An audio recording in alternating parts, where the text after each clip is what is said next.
কবি আল মাহমুদের লেখা কবিতা নোলক। আমার মায়ের সোনার নোলক হারিয়ে গেল শেষে, হেথায় খুঁজি হোথায় খুঁজি সারা বাংলাদেশে। নদীর কাছে গিয়েছিলাম, আছে তোমার কাছে?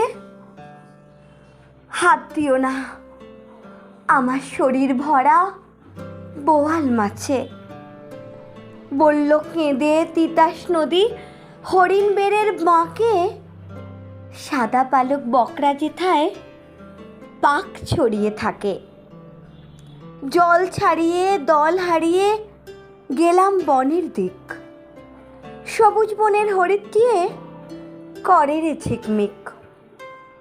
বনের কাছে এই মিনতি, ফিরিয়ে দে রে ভাই, আমার মায়ের গয়না নিয়ে ঘরকে যেতে চাই। কোথায় পাবো তোমার মায়ের হারিয়ে যাওয়া ধন?